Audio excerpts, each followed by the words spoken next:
मुझे बताओ, आपने मुख्यमंत्री को यहां से चुनाव जिता के भेजा था, वो विश्वविद्यालय नहीं दे पाए, पूर्वांचल एक्सप्रेसवे नहीं दे पाए। कितना बेवकूफ बनाया था पूर्वांचल एक्सप्रेसवे के नाम पर। 340 किलोमीटर का लंबा एक्सप्रेसवे शिलान्यास कर दिया, अलाइनमेंट भी नहीं पता, और जमीन एक भी इंच नहीं खरीदी। जब 6 महीने के बाद 17 में मैं आया, मैंने कहा भी क्या हुआ, क्या प्रोग्रेस है? कहा साहब जीरो। मैंने कहा क्यों जीरो है? कहा साहब जमीन ही नहीं तो एक्सप्रेसवे बनेगा कहां पे? मैंने कहा फिर ये टेंडर कैसे हो गए? टेंडर कर दिए गए थे 15,200 करोड़ के। एक्सप्रेसवे की चौड़ाई थी मात्र 110 मीटर। मैंने तब उस समय के जो नए सीओ बनाए गए थे यूपीडा के, श्री अवनीश अवस्थी जी से कहा, मैंने कहा अवस्थी जी एक काम करिए, यह 110 नहीं अब 120 मीटर चौड़ा होना चाहिए। बाई चांस हमें इस एक्सप्रेसवे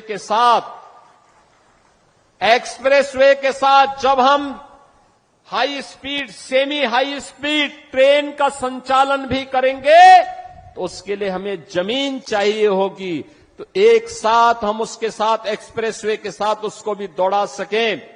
जमीन खरीदिए, इसको पुराने टेंडर को कैंसिल करिए और फिर इस कार्य को आगे बढ़ाइए। आप सोचिए, वे 110 मीटर चौड़ा 2016 में 15,200 करोड़ रुपए में बना रहे थे। एक भी जमीन नहीं खरीदे, काम प्रारंभ ही नहीं वो कर पाए, टेंडर आवंटित कर दिए। हम लोग आए, हमने कैंसिल किया, जमीन खरीदना प्रारंभ किया, और जमीन खरीदने के बाद जब हम लोगों ने टेंडर किए तो बहनों और भाइयों, वही एक्सप्रेसवे 11,800 करोड़ रुपए में बना करके हमने समर्पित कर दिया आपको। ये 3,000 4,000 करोड़ रुपए की जो डकैती डाल रही थे, कौन डाल रहे थे? ये वही लोग हैं जो आज आपको गुमराह करने के लिए फिर से ईमानदारी का चेहरा दिखाने के लिए आपके पास आएंगे। तब तो इन्होंने पूर्वांचल एक्सप्रेसवे नहीं बनाया, महाराज सोहेलदेव के नाम पे विश्वविद्यालय नहीं बनाया, वे विकास नहीं करते थे, वे तो मुंबई की डी कंपनी को पालते थे, डी कंपनी को, दाऊद गिरोह को पालते थे, पार्टनरशिप करते थे, उनके साथ मिलकर के बंदर बांट करते थे, सुरक्षा में सेंध लगाते थे।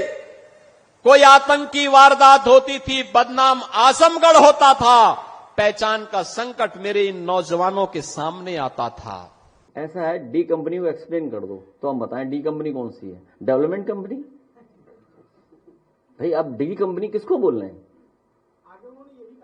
नहीं, जैसे हम ये जानना चाहें, मान लो आपसे नहीं, मतलब मुख्यमंत्री जी से, आपके माध्यम से क्योंकि आपने मुख्यमंत्री जी की सवाल पूछा है कि डी कंपनी कौन होती है? डी कंपनी किसने रोका है? डी कंपनी के लिए डी कंपनी से डी कंपनी किसको बोलते हैं?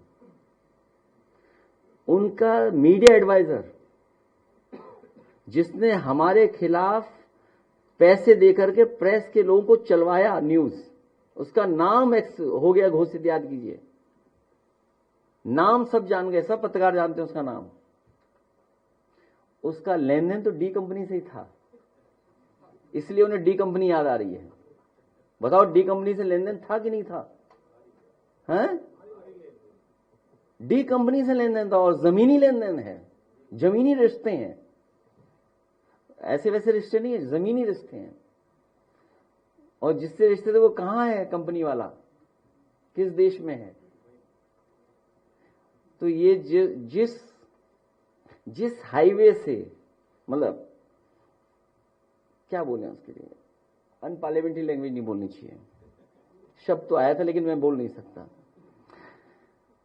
जिससे लिंक हुआ है, वो हाईवे किसका बनाया हुआ है? वो नेताजी की वजह से बना था। मैं आज आपको बता दूं, पूर्वांचल एक्सप्रेस वे किसी ने नहीं मांगा, किसी भी नेता ने नहीं मांगा, किसी भी पॉलिटिकल व्यक्ति ने नहीं मांगा, किसी भी प्रेस के साथी ने नहीं मांगा। जब आगरा लखनऊ एक्सप्रेस वे बन गया पूरा, उस समय नेताजी की वजह से, क्योंकि आजमगढ़ की जनता ने नेताजी को लोकसभा चुन करके भेजा था आजमगढ़ को जोड़ने के लिए और गाजीपुर को जोड़ने के लिए और बलिया को जोड़ने के लिए, मैंने खुद उसका अनाउंस किया था विधानसभा के सामने। सभी कैबिनेट मंत्रियों ने, हमने सबने मिलकर के शिलान्यास किया था। लैंड एक्विजिशन की थी। लैंड एक्विजिशन के बाद जब आप 50% लैंड एक्विजिशन कर लेते हैं या सहमति कर लेते हैं, तभी आप टेंडर कर सकते हैं। ये रूल्स हैं सीबीसी के। उसके बाद टेंडर हुआ। टेंडर क्योंकि हम खोल नहीं सकते थे, इलेक्शन डिक्लेयर हो गया। एलओआई की परमिशन ली। चाहता तो मैं एलओआई खोल सकता था, लेकिन क्योंकि मुझे ये पता था कि उत्तर प्रदेश की जनता में चुन करके दोबारा भेज देगी, लेकिन हमारी सरकार नहीं बनी। ये लोग सरकार में आए, जिस मानक से समाजवादी पूर्वांचल एक्सप्रेस वे बनना था, इंडियन रोड कांग्रेस के मानक से बनना था। इंडियन रोड कांग्रेस के मानक थे कि मीडियन कितना होगा, कितनी हाइट का होगा, उसके आसपास कितनी ग्रीनरी होगी, वे साइड एमिनिटीज होंगी, लाइट कैसे लगी, पूरी डिजाइन हुआ था।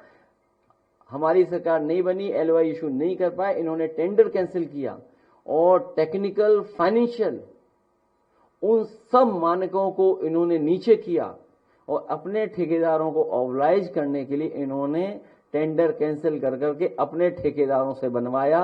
और इसीलिए आगरा लखनऊ चले जाओ तो उछल के नहीं जाते हो आप, पीठ में दर्द नहीं होता।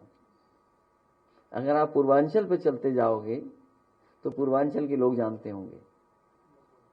इसलिए मैं आज कहना चाहता हूं, आने वाले समय में समाजवादी सरकार बनने जा रही है। आगरा लखनऊ से बेहतर हमारा पूर्वांचल का एक्सप्रेस वे का हम लोग दोबारा काम कराएंगे, जिससे कि पूर्वांचल एक्सप्रेस वे बेटर दिखाई दे। उसी से लिंक जोड़ लिया, बोला ये हमारा गोरखपुर हो गया। और कब बनना था सोचिए आप, और अभी तक नहीं बन पाया। और इसी हाईवे को वहां आगे जाना था, बिहार तक जोड़ना था। पखनपुरा गाजीपुर से अभी तक 1 इंच जमीन एक्वायर नहीं की है सरकार ने, सोचिए आप। जैसे यहां मेट्रो पॉलिटेक्निक तक जाती है, वापस आ जाती है, मतलब उधर मुंशीपुलिया तक, सॉरी, और आगे तक नहीं जा रहे हैं। लेकिन अपना नाम लिख लिया कि हमने इसका उद्घाटन किया, नाम लिख लिया इन्होंने अपना, जिस पर प्रधानमंत्री जी उतरे थे पूर्वांचल वाले पर, हरक्यूलिस से। वो समाजवादियों का डिजाइन था जिसकी वजह से उतरे थे प्रधानमंत्री जी। हाँ, ये अलग बात है कि ये गंगा एक्सप्रेस में जो किया उसमें बहुत तैयारी थी, लेकिन पता नहीं फोन कहां से आया कि तैयारी धरी की धरी रह गई। हवाई जहाज अपना पूरा करके चले गए, लेकिन जिन्हें तैयारी से जाना चाहिए था वो जा नहीं पाए। तो ये मानकों के तहत नहीं बना है।